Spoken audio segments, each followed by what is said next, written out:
we're gonna watch some stuff today. A lot of this stuff comes from the React channel of Discord. Please, if you haven't already, throw some stuff in there. I'd love to take your suggestions and use it so we can watch it together. Yeah.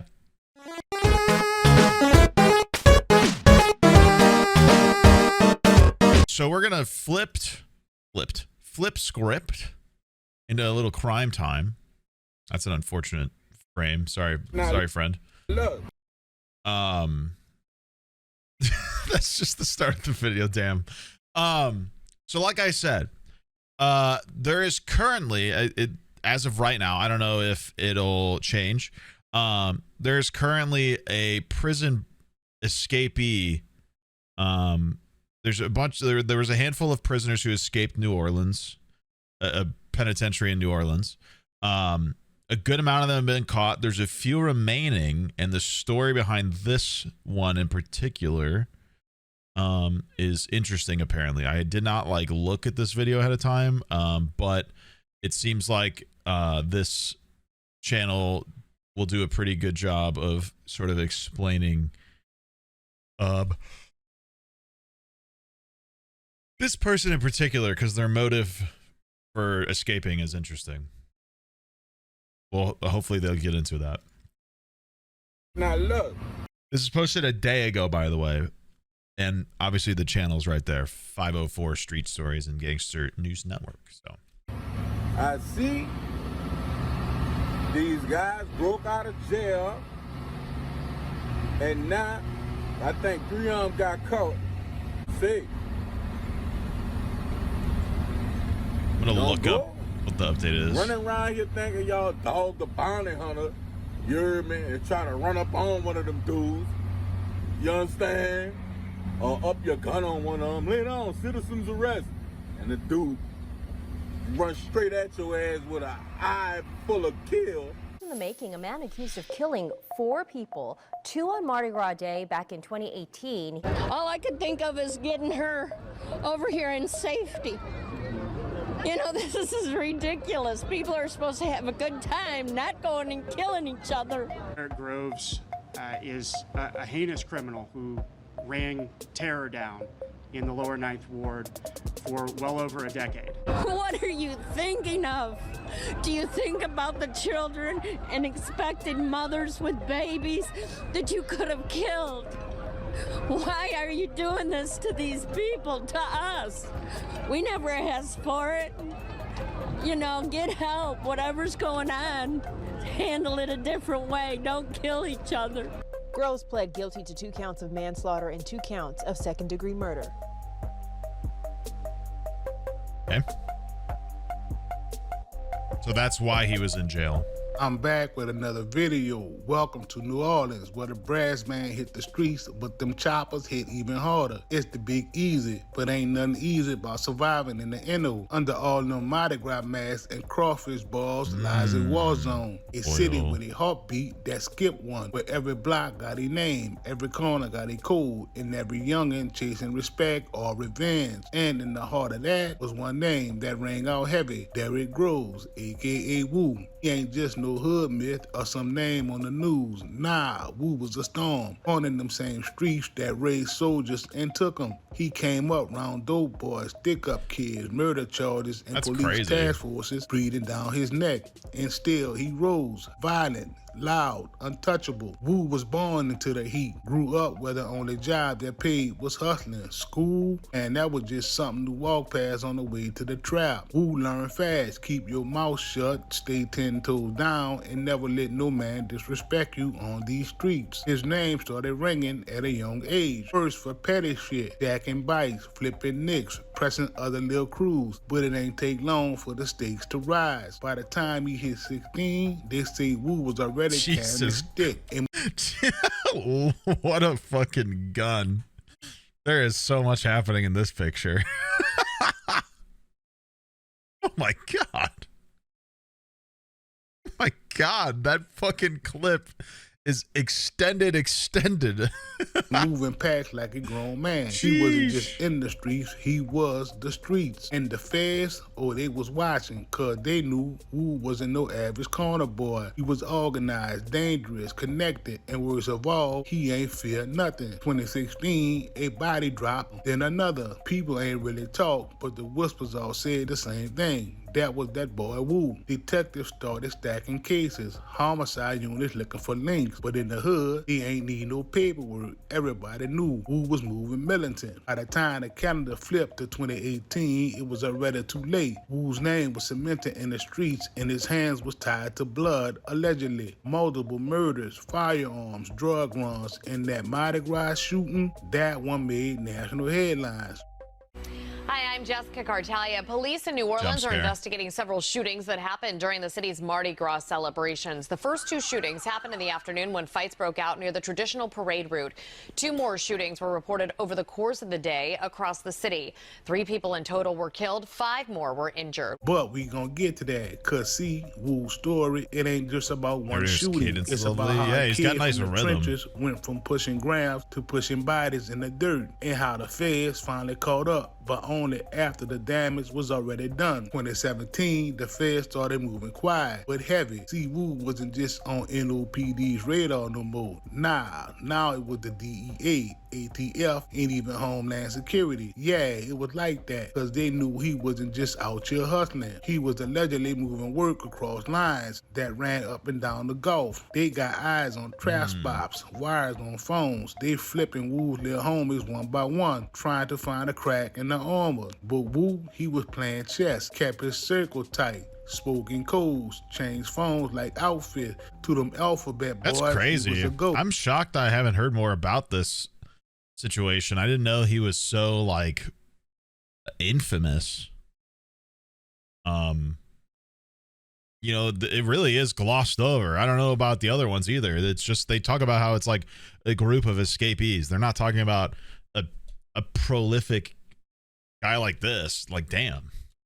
But ghosts leave trails, and Wu's trail was bodies, burners, and work. 2018, first official Fed hits come down. Federal agents indict Wu on firearm charges. They say he got caught possessing multiple guns while already being a convicted felon, including a 45 with the serial filed off, a Draco pistol, and an extended Glock with a switch. But here's the twist. Them guns, they tied to unsolved murders. So while the charges on paper said firearm possession, behind the scenes, they were stacking the puzzle. The feds ain't moving unless they got motive. And with Wu, every weapon came with whispers, retaliation hits, ambushes, turf walls, all of it allegedly though. But the streets ain't need no indictment to know what time it was. Wu was out here, but not free. Indictments were dropping like mixtapes. Wu just moved slicker. Later that same year, boom, new charges. This time, narcotics trafficking. They say Wu was pushing more than just local weight. We talking multi-state operations heavy on pills, lean, coke, and weed. Federal paperwork called it a coordinated distribution network with ties to violent crews stretching from New Orleans to Atlanta and all the way to Houston. Phones got tapped, trap houses got raided, GPS trackers got slapped straight on up out of a calls. show, man. Like, this dude was moving like crazy. Every text, every dollar, every burner phone Wu ever touched. Still nothing stuck heavy yet. Wu was moving smart, only dealt direct, never hand to hand, always behind layers of fall guys. But fall guys talk, and eventually so did the walls around him. Then came the one that made Wu infamous, the 2018 Mardi Gras mass shooting, February the 13th. Streets was packed, floats rolling, brass bands playing, tourists everywhere. Then out of nowhere, gunfire erupt. Multiple shooters, over 20 rounds fired. Chaos, blood on the pavement, right there in the aftermath. Now at 8:12 last night, a group of people were in a car on Andrew Street in the lower 9th Ward when another group started firing shots. One victim there died on the scene and another died at the hospital. 3 other people from that shooting are recovering in the hospital here this morning. Now again, 2 of these 3 shootings did take place near the parade route, and those on the parade route, the witnesses say that all of this violence has to stop. Feds ain't official. Yeah, I gotta agree. I love this guy's narration. He talks so consistently. I don't feel like there's a dull moment in the video. Like, I feel like I'm just he goes down the line of his script so consistently well at like a great speed. I feel like I'm able to pick up everything he's saying and he just keeps going. Like I feel like I'm able to fully attend to the video and just like listen in, and there isn't like pauses, confusion, etc. Like he's just able to like, he's just getting it out there at such a good pace that I'm just like, like I don't even have much to say because he's doing such a good job of like covering this whole thing. I'm just like, oh yeah, okay. To confirm it at first, but inside them sealed affidavits, they believe who orchestrated the whole thing, allegedly over a turf beef behind something personal. Wrong look, wrong time, wrong block. And then when the city flipped, who wasn't just a suspect, he became a headline, the face of the city's spiraling violence. The mayor gave statements, NOPD increased patrols, ATF called it a major escalation in organized urban warfare. After Mardi Gras, the gloves came off. They raided everything, stash houses, baby mama cribs, cousins' apartments, scooped up phones, pills, straps, burner accounts, even old Snapchat stories. In late 2018, That's who crazy. was officially indicted in federal court. Charges read like a mixtape track list. Oh yeah, just in case that's not clear, Snapchat does save the stuff you send. So, yeah, weirdly enough, any information you do on anything does stay. That's the whole game. People don't offer you a service and get rid of things. That doesn't make sense. That doesn't happen. They keep that.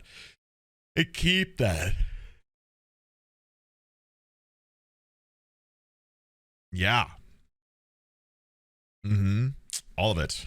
And all that needs to happen is whatever police force, whatever bureau needs it, they can just subpoena Snapchat.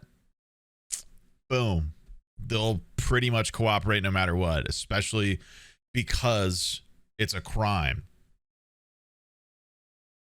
To one, not produce evidence when you're legally required to by a judge. But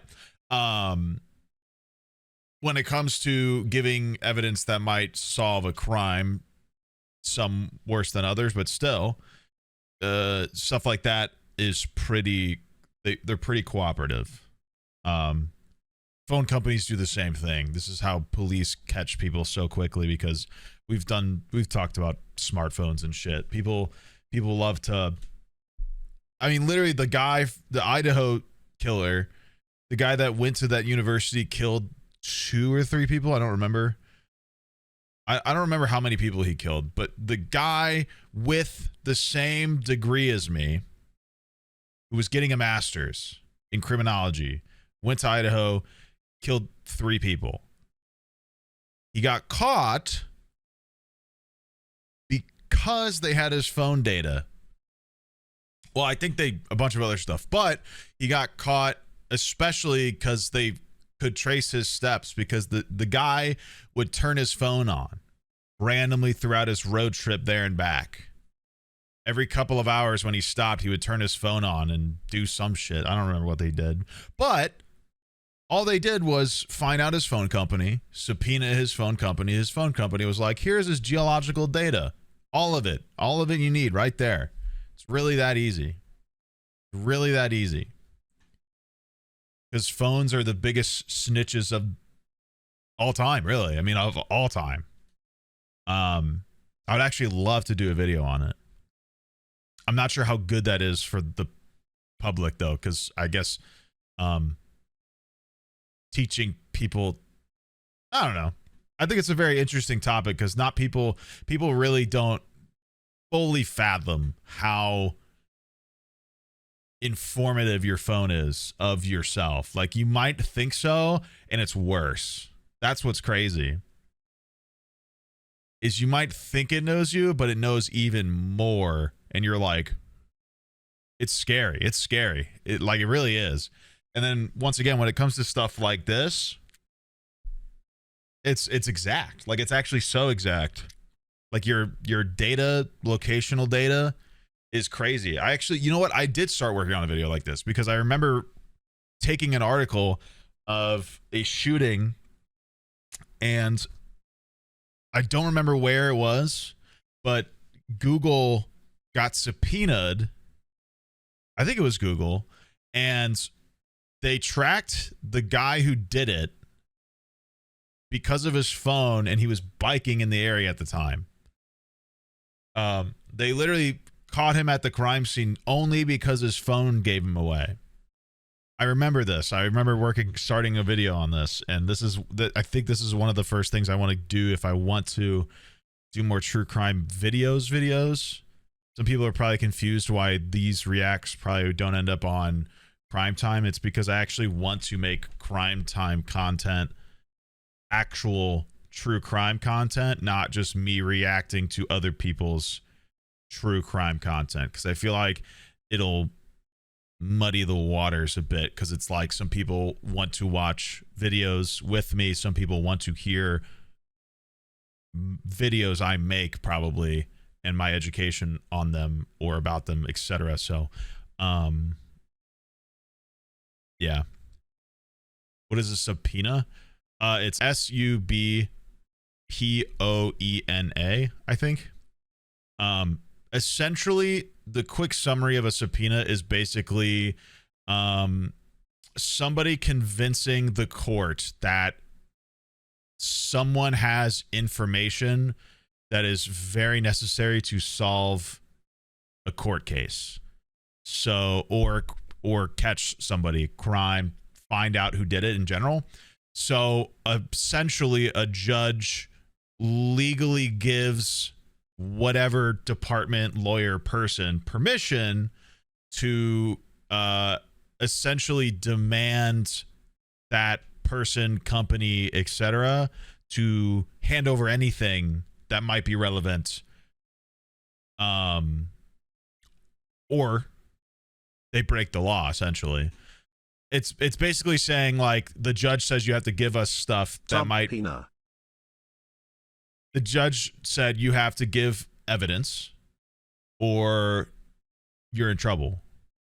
And if you don't give us the evidence, you're in more trouble, especially if you give something and don't give everything, and that thing you didn't give is a big deal. So that's essential. I mean, it can be a bit more complicated. I would just recommend you Google.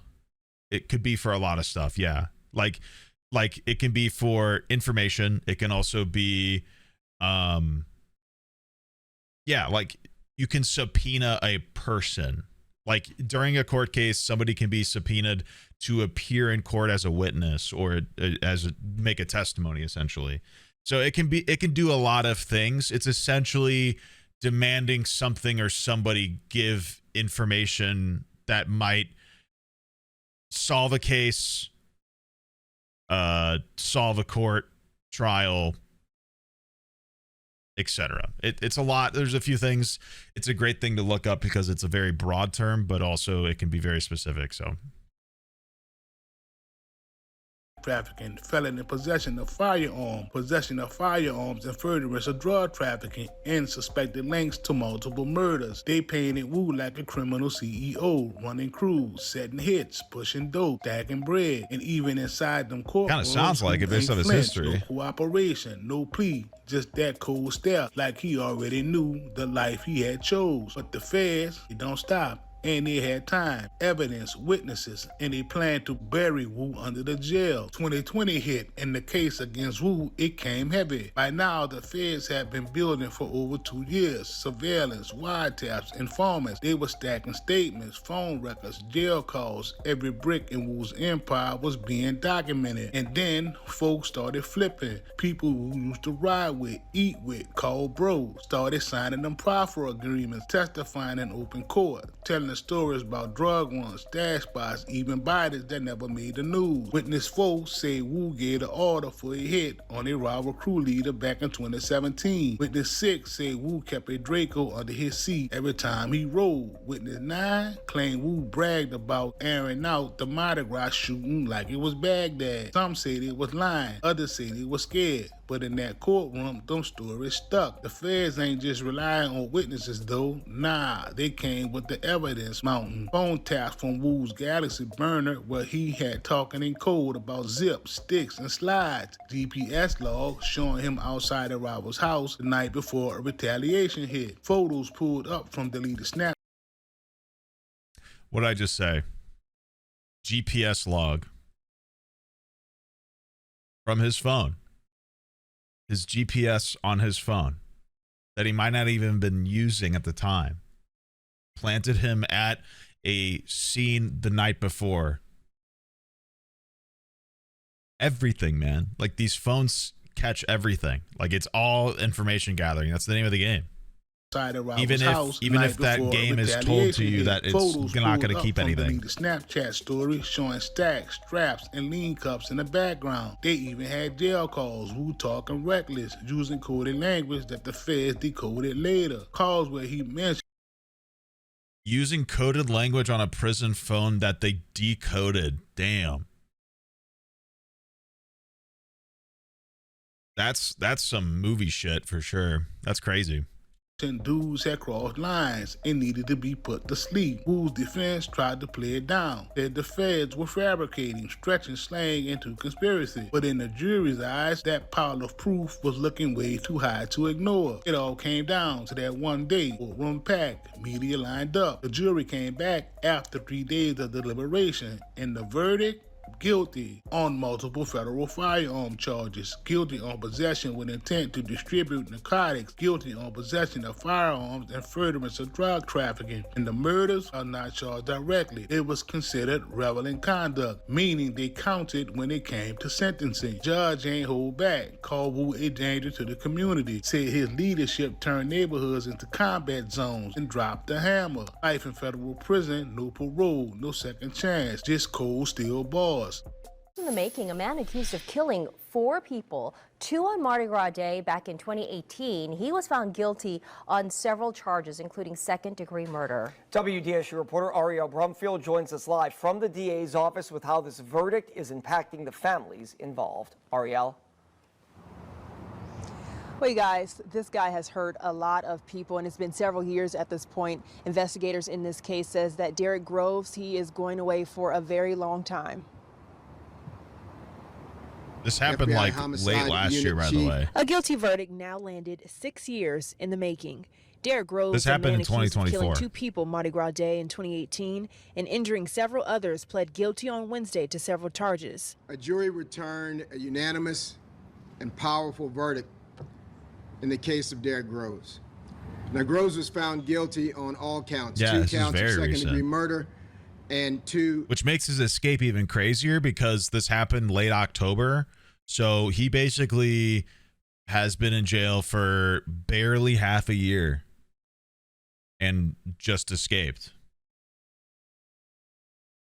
That's a pretty fast turnaround time to somehow get out of jail. Nuts. Counts of attempted second-degree murder. Investigators say Groves opened fire on a house party on St. Claude with AK-47 rifles, killing Jamar Robinson and Byron Jackson. 3 eyewitnesses and cell phone records helped dismantle Groves' alibi. In the trial, District Attorney Jason Williams says was nothing short of complications for the prosecutors and the victims' families. The weight of their grief has been immense and a constant companion through every hearing daily, every delay, every setback.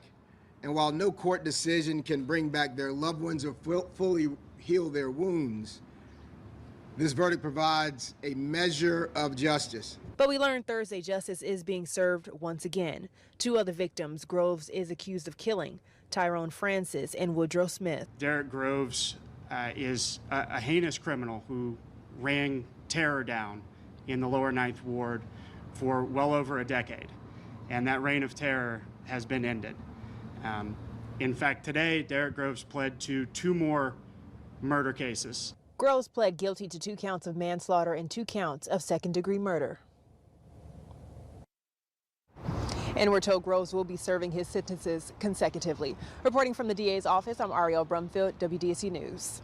Once Wu was gone, the streets changed, but now how folks expect it. Some say peace came, others say vacuums created chaos. Young wolves fighting to take the throne, Wu left behind. Police increased patrols, DEA hit harder, but still the cycle kept spinning. Wu's name kept ringing in the streets. Some call him a monster, others a legend. Depends on who you ask, but everybody agreed on one thing. Derek Wu Grove left a mark on New Orleans that ain't never gonna fade. Once the gates closed behind Wu, it was a whole new battlefield. Even though Wu was already in federal custody, his state-level charges were pending, what ultimately led to him being transferred back to Orleans Parish Prison. The rest will be history.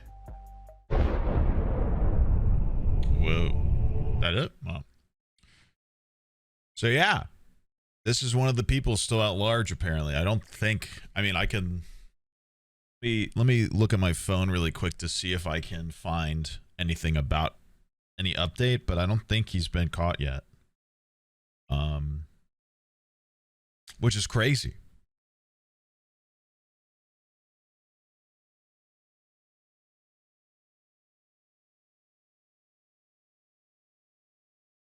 It's very interesting, yeah. The most recent update, 2 women got arrested for helping the fugitives escape. Interesting.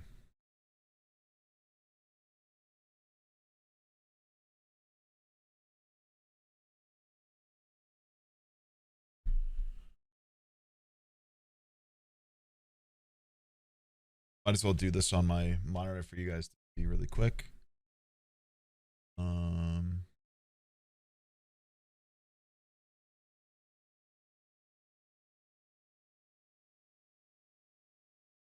Hopefully this doesn't dox me. Yeah, 2 women arrested. This is them escaping, actually. This is them running out of the jail. Look at that. Fascinating. Sterling Williams, a maintenance worker, was arrested and charged with helping them break free. I don't actually know. This is them escaping, but I don't actually know what they're doing here. It's something to do with the doors. I think they're... I don't know what they're doing. They're breaking something, and I don't know what they're doing there. The inmates asked him to shut off the water to the cell where they escaped. Interesting. Oh my God. Oh my God, they did a prison break. They did, literally they did prison break. That's crazy. They literally did exactly what happens in Prison Break with the fucking bathroom, the sink. I guess it's a toilet in this instance, but that's awesome. No, I love that. So where do these women come into play? Harris and Baptiste are charged with felony offenses for helping them escape, aiding the escape prior to the jailbreak. Harris was in phone contact with one of the inmates before the escape and provided transportation to New Orleans locations to 2 fugitives afterwards. They remain at large. Baptiste was in phone and social media contact with escapee Corey Boyd, who escaped May 20th, and helped get him food as he hid, police said. How do they even... Oh, phone. If you wonder how the police find out this shit, it's most likely because their phone gave them away. Wow. Fascinating.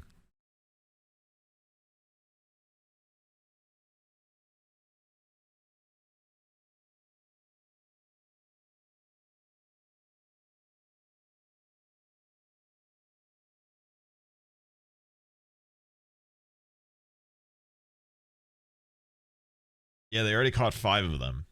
So they've caught half of them. Okay, here's a good, interesting thing. How did they escape? Sheriff's offices said that the inmates appeared to have used a tool to cut through steel bars behind a toilet and sink fixture in a cell. Literally Prison Break. They crawled through the hole, slipped it onto a loading dock, shed their uniforms, scaled a wall, What the fuck just happened?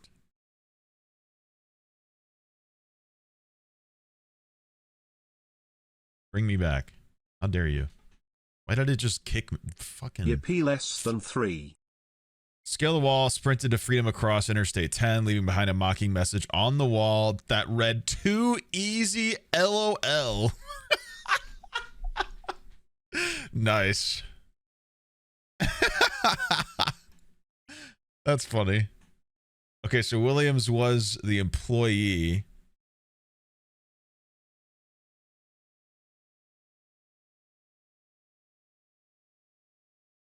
Yeah, he complied with the demand from one of the inmates to shut off the water, allowing them to rip out the toilet and sink unit and climb through the hole in the wall.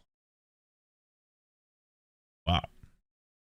Who are the ones still on the run? Jermaine Donald. Derek Rose, convicted, 2 charges. Yep.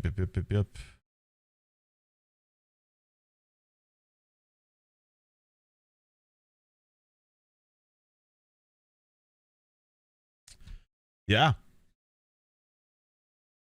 It's interesting, man. It's interesting stuff.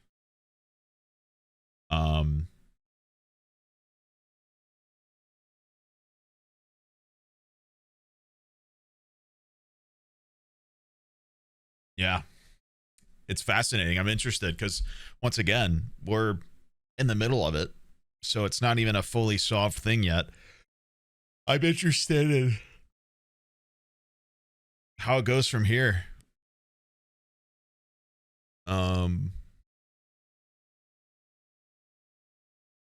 Did he have the prison plans tattooed on him too? No, I don't think so. That's crazy that they did the same exact starting method of that show. Apparently that's all it fucking took. You think a popular show about breaking out of prison would make some of the prisons be like,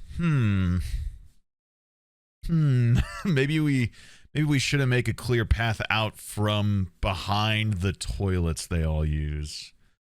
Because somebody's bound to try it, right? Obviously. Anyway.